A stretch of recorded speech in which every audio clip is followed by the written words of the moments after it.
Good morning मोर second blog रे आपन को स्वागत। सेकंड ब्लॉग रे मोर कक्का और मु जाऊँ लिंगराज मंदिर। तो अबे फ्रेश होके आसली सकाळ नित्य कर्म सरला परे आम ए चलो लिंगराज मंदिर। पैंट शर्ट पिंधिकी बाहर गाधे आसली ए पैंट शर्ट पिंधिकी बाहर खाइबा तो किसी मिलबनी कि खाइबानी आम आसला देखा कौन हो कौन ना। ए चल घर बाहर जस्ट बाहर की बाटरे तुम सहित कथा। Okay hello good morning all. मोर सेकंड ब्लॉग रे आपन को स्वागत। सेकंड ब्लॉग रे आम काकार और मोर मो काका मो बेस्ट काकार मोर आम आज जाऊँ लिंगराज मंदिर। तो भुवनेश्वर रे बहुत भल प्रख्यात जगह जेहेतु गोटे शिवंकर भक्त जेहेतु टिके जीवा आज इच्छा अच्छी गुरुवार अच्छी टिके जाइए बुलिकी आसब भगवान को दर्शन करिकी गाधे के आसलु। चलो जीव रेडी है आसीगलु आम धनु बग को धनु आम ये साइड रे। चलो धनु को लेकिन जीवा आज देखा करने को आमर हर हर महादेव। चलो लिंगराज मंदिर में पहुँचिया बाटर तुम सहित किसी कथा हवा। चलो आज जाकि देखा करके आसब हर हर महादेव। ओके फिर भी लेट हो गला जल्दी जाता आज उठ लेट हो गला तो चलो ए जा देखा करके आसवा। ओके बाइक ड्राइव कला टाइम तो फोन यूज करने कथा नुहे बट आम मान करदे ठीक अच्छे। आम जाऊँ कबरा की पहुँचलु गाड़ी में पेट्रोल अच्छे पेट्रोल पकड़ ना चलो जा पहुँचा। तुम भावुच गोटे कथा काका कहीं ना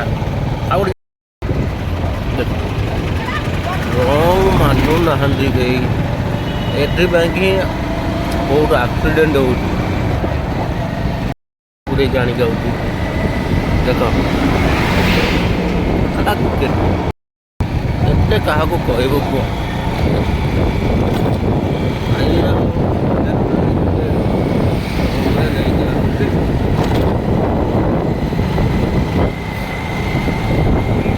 काका कथा कहूँ काका एक्चुअली ये ना मो पाखे नथिले काका अच्छे आ गोटे जगह पूरा रेडी अच्छा आम जा फोन टे पिक करा लेकिन पप्पा आउ जाऊ लिंगराज मंदिर भुवनेश्वर प्रसिद्ध मंदिर जदेवार आस पहुँचा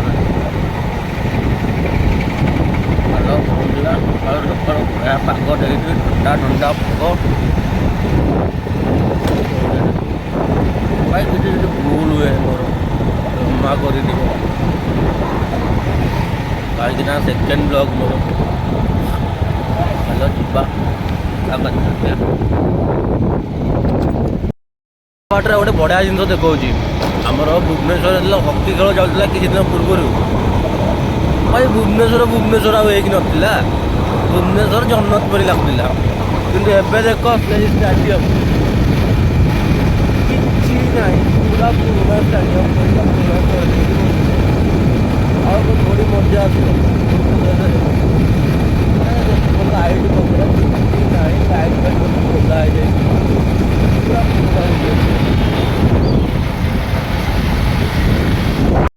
कक्का रूम पाखे आसिक पहुँची गलु आम कक्का रेडी होती कि ना देखिया कक्का तो कहला आसीगला आम बेस्ट काका गोटे घर से जाऊँ कक्का कहले आम जाऊँ କନଫର୍ମ ପୁରା ବାଟରେ ପହଞ୍ଚିଲା ଲିଙ୍ଗରାଜ ମନ୍ଦିର ପାଖାପାଖି ହେଇଥାନ୍ତୁ 6 ନମ୍ବର ଟ୍ରାଫିକ୍ ପାଖାପାଖି ଯାଇକି ଡାଇରେକ୍ଟ ଲିଙ୍ଗରାଜ ମନ୍ଦିରରେ ଦେଖା ହେବ। ଚାଲ ରାସ୍ତାରେ ଆଉ ଟ୍ରାଫିକ୍ ଜାଣି ଯାଇକି ପହଞ୍ଚିକି କଥା ହେବା।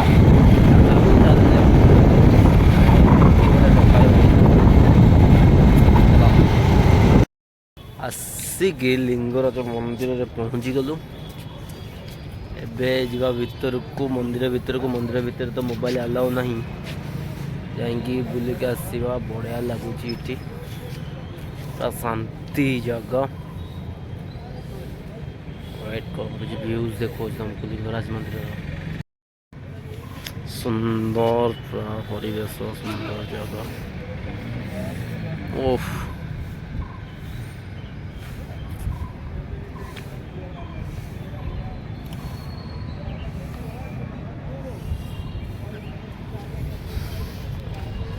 ଆଗରେ ପଡୁଛି ଆମର ଭୋଗ ଥାଳି। ଚାଲ ଭିତରକୁ ଯିବା। ମୋବାଇଲ ତ ଭିତରକୁ ଆଲାଉ ନାହିଁ। ଏଉଠୁ ଭଗବାନଙ୍କୁ ତମେମାନେ ସମସ୍ତେ ଦର୍ଶନ କର, ଡାକ ଶୁଣିବେ।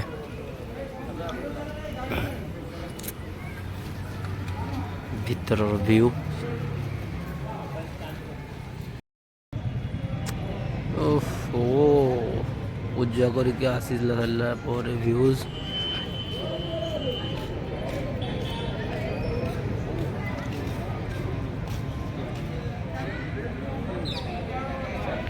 ପୂଜା କରିକି ଆସିଲା ପରେ ବହୁତ ଶାନ୍ତି ଲାଗିଲା। କ'ଣ ଲାଗୁଛି ଭ୍ୟୁଜ୍ ମନ ପୁରା ଶାନ୍ତି। ଭୋଗ ହାତରେ, ମୋ ହାତରେ ଭୋଗ, କକାଙ୍କ ହାତରେ ମୋବାଇଲ। ଏଟା ଫଟୋ ଖାଲି ଉଠଉଛ। ଫଟୋ ନେଉଛ ନା କ'ଣ କରୁଛ ବା? ଚାଲ ଏବେ ଯିବା ଘରକୁ ନାହିଁ ଖାଇବା କ'ଣ ଟିକେ ଖାଇବା, ତାପରେ ଘରକୁ ଯିବା। ହେଇଗଲା ପୂଜା। ଏବେ ରାମ ମନ୍ଦିର ପାଖରେ ବ୍ରେକଫାଷ୍ଟ କରିବାକୁ। ସେଇଠୁ ଖାଇଲୁ ଆମେ ଦହିବରା। ଆଉ କାକାଙ୍କର ଏଠି ଛିଡ଼ା ହେଇକି ଉଠଉଛନ୍ତି ପୁରା। କ'ଣ ଖାଉଛ? ବରା ଗୋଟେ ଇଡଲି ମଜାରେ ଖାଉଛ ନା? ଧୂଆଁ କରୁଛ ନା?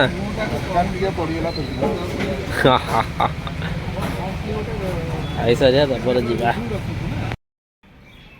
ଘରେ ଆସିକି ପହଞ୍ଚିଲୁ। ଏବେ ଘରେ ଆସିକି ପହଞ୍ଚିଲା ପରେ ଭାଇ ଆଉ ଗୋଟେ ବଢ଼ିଆ କଥା କହୁଛି ଶୁଣ।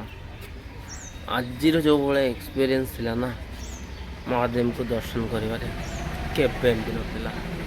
ପୁରା ଲିଙ୍ଗରାଜ ମନ୍ଦିର ଭିତରେ ବସିକି ଲିଙ୍ଗ ଛୁଇଁକି ଦର୍ଶନ କରିଲୁ। ତାପରେ ଲିଙ୍ଗ ଉପରେ ନିଶ୍ଚୟ କ୍ଷୀର ଢାଳିଲୁ। କେଉଁ ନନା ନେଇକି କ୍ଷୀର ଢାଳିଲେନି। ଏଇଟା ବହୁତ ଭଲ ଲାଗିଲା ମୋତେ, ସିରିୟସଲି ବହୁତ ଭଲ ଲାଗିଲା। ତାପରେ ବୁଲିଲୁ କାକରାମରା। ତାପରେ ଆସିଲା ପରେ ବାଟରେ ରାମ ମନ୍ଦିରରେ ଯାଇକି, ରାମ ମନ୍ଦିର ସାଇଡ଼୍ରେ ଯେଉଁ ଟିଫିନ୍ ଷ୍ଟଲ୍ ଅଛି ସେଠି ଯାଇକି ଖାଇଲୁ। ବହୁତ ବଢ଼ିଆ ଟେଷ୍ଟି ଖାଇବା ଥିଲା। କାକା ତ ଧୂଆଁ କରୁଛନ୍ତି ଖାଇବାରେ। ବହୁତ ଭଲ ଲାଗିଲା। ବୁଲାବୁଲି, ଖାଇବା ପିଇବା, ମନ୍ଦିର ଦର୍ଶନ ସବୁ ଆଜି ବହୁତ ଭଲ ହେଇଥିଲା।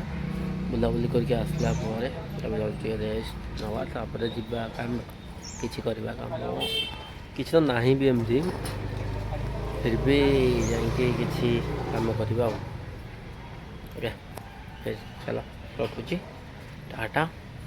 ଲାଇକ୍, ସବସ୍କ୍ରାଇବ୍, ସେୟାର ନିଶ୍ଚିନ୍ତ କରିବେ। ଟିକେ ଆଗକୁ ବଢ଼ାଇବେ ଆମ ଚ୍ୟାନେଲକୁ। ଠିକ୍ ଅଛି, ଦେଖିବା ଆଗକୁ କ'ଣ ହେଉଛି ଆଉ। ଟାଟା। ଫିର୍ ଦେଖା ହେବ ନେକ୍ସଟ ବ୍ଲଗ୍ରେ।